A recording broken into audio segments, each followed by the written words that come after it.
Picture two men, same office, same job title, same salary down to almost the dollar, $58,000 a year, 6 desks apart on the same row, hired within 4 months of each other 11 years ago. One of them is still there, same desk, same commute, same Sunday night dread that shows up like clockwork every single week. The other one walked out for the last time 4 years ago and has never had to ask permission to take a Tuesday off since.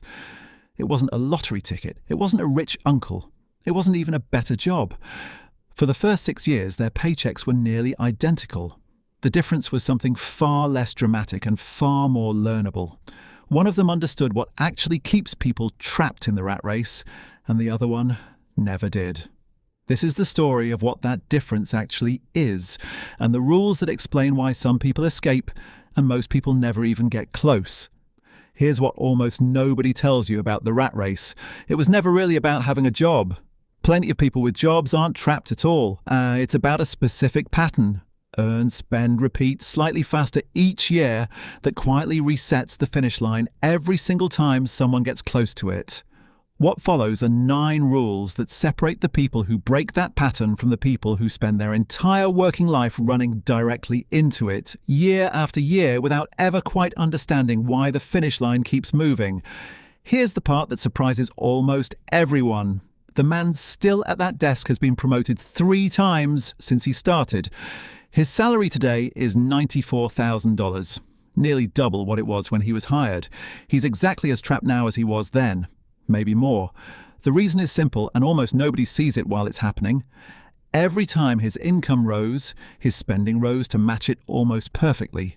A bigger apartment, a newer car, dinners out that used to be occasional and became routine.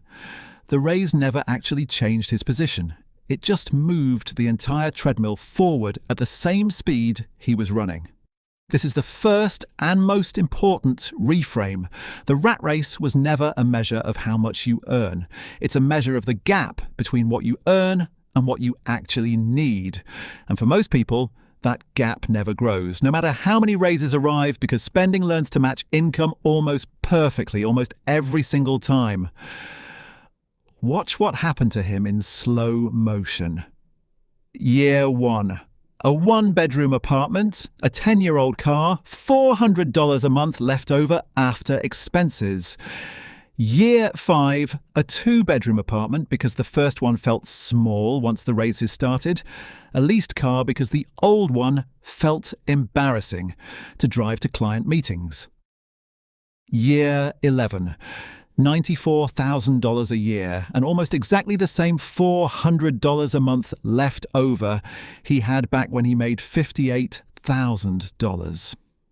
The man who left 4 years ago did something almost nobody does on purpose. Every single time his income increased, he deliberately kept his spending exactly where it was for at least 12 months before deciding whether any of it deserved to go up at all. This is the lifestyle treadmill. Spending expands automatically to absorb whatever income becomes available, unless someone makes an active, repeated decision to stop it. Nobody decides to get trapped. They just never decide not to. There's a hard mathematical wall built into every job that pays by the hour, the year, or the salary. And it's this.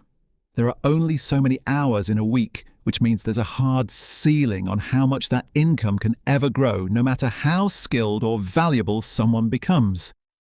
He hit that ceiling without realizing it.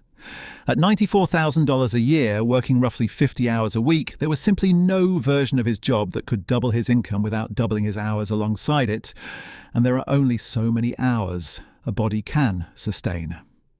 The man who left understood this years earlier. Somewhere around year 3, he started asking a different question entirely. Not, how do I earn more per hour? But how do I build something that earns money during the hours I'm not personally working at all? This is the hours for dollars ceiling. Any income that requires your direct hours to produce it has a mathematical limit. Escaping the rat race almost always requires building at least one source of income that doesn't. It started small and almost embarrassingly unglamorous. $4,000 saved over 8 months, put into a small rental property, 2 hours outside the city, the kind of property that needed real work, in a neighborhood nobody at the office would have been impressed by. It cleared $230 a month after the mortgage, taxes, and an inevitable list of small repairs. Less than a good week of overtime, but it arrived whether he showed up to work or not. The first dollar in his life that didn't require trading another hour of his own time to produce it. The rule of the first uncomfortable asset. Almost every escape from the rat race starts with a first investment that feels too small, too unglamorous, or too uncertain to brag about. And that discomfort is exactly why most people never make the first move at all. They're waiting for a version of the opportunity that feels impressive, and that version rarely exists. Nobody escapes the rat race through one dramatic decision. It happens through dozens of small, almost boring 2% decisions, repeated consistently over years, automatically saving 20% of every raise before it ever reaches a checking account. Reading one book about investing instead of scrolling for an hour before bed. Asking a coworker who seemed to have his finances together a single honest question over lunch, instead of assuming he was just lucky. None of those individually changed anything. Compounded over 4 years, they were the entire difference between a man still 6 desks down and a man who walked out for good. The rule of the 2% decisions. People imagine escaping the rat race requires one massive leap. In reality, it's built from small, repeatable, almost invisible decisions that compound far more than any single big decision ever could. The second rental property took half the time to save for, even though it cost more, because by then, the first one was quietly contributing $230 a month toward it, without requiring a single extra hour of work. This is the part that almost nobody believes until they've lived it.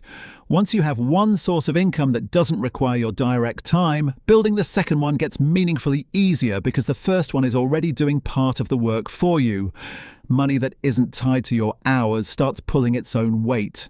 By year 6, 2 rental properties and a small stake in a friend's vending route were generating $1,100 a month, combined. Still far less than his day job, but arriving entirely independent of it. That gap, small as it looked on paper, was the first real crack in the treadmill. Here's what kept him on that treadmill longer than it needed to. Almost everyone around him was running the exact same race, which made it nearly invisible. Co-workers leasing newer cars, friends posting vacations financed on credit, an entire social circle quietly agreeing, without ever saying it out loud, that this was simply what a normal life looked like. It's hard to see a trap when everyone around you is standing in it too. The man who left did something quietly uncomfortable. He stopped measuring his progress against people running the same race and started measuring it against the specific number that would let him stop running entirely. The comparison stopped being, am I doing as well as my co-workers, and became, am I closer to not needing this paycheck than I was last year? The quiet comparison trap. The rat race survives largely because almost everyone nearby is participating in it, which makes the entire pattern feel normal instead of optional. Escaping starts with comparing yourself to your own finish line instead of everyone else's treadmill. By year 9, the math had become impossible to ignore. 2 rental properties, the vending route stake and a small index fund position were generating just under $3,400 a month combined. Not enough to quit, but close enough that the gap had a number attached to it for the first time. He didn't quit on a whim. He calculated the exact monthly number his actual expenses required, not an aspirational number, the real one, and tracked the gap between that number and his passive income every single month for 2 years, the way someone trains for a specific date, rather than hoping for a vague future. The rule of the calculated exit number. Vague goals like, I want to be free someday, rarely produce action because there's no finish line to run towards. A specific number, calculated, tracked and revisited monthly, turns an abstract dream into a measurable target. He crossed his number 11 months ago. He handed in his notice the following Monday. Here's what surprised him most 4 years later. The rat race wasn't really about the job. It was about the daily requirement to trade his irreplaceable hours for money on someone else's schedule, with no real say in the terms. His mornings now look almost identical to before. Same alarm, same coffee, same quiet hour before the day starts. The difference isn't visible from the outside at all. It's that the hour belongs entirely to him now, with nobody on the other end of a calendar invite deciding otherwise. He still checks on the rental properties. He still occasionally restocks the vending machines himself, mostly because he likes the drive. The income still requires attention. It was never actually passive in the sense of effortless. It's passive in the sense that the effort happened years earlier and is mostly done now.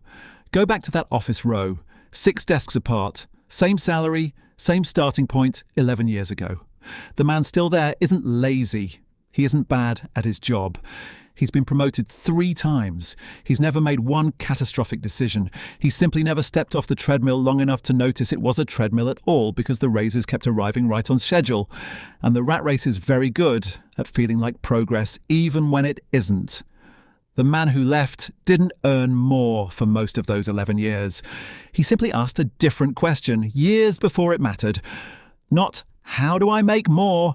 But how do I build something that doesn't require me to keep running at all? And then made the same small, boring 2% decision over and over until the gap between his expenses and his passive income closed completely. That's the actual difference between the people who escape the rat race and the people who spend an entire career circling it. It was never about the size of the paycheck. It was about whether someone at some point stopped measuring their life by the treadmill's speed and started measuring it by the distance to the door. If this gave you a different way of thinking about work and money, subscribe. New stories every week about wealth, choices, and the lives behind the numbers.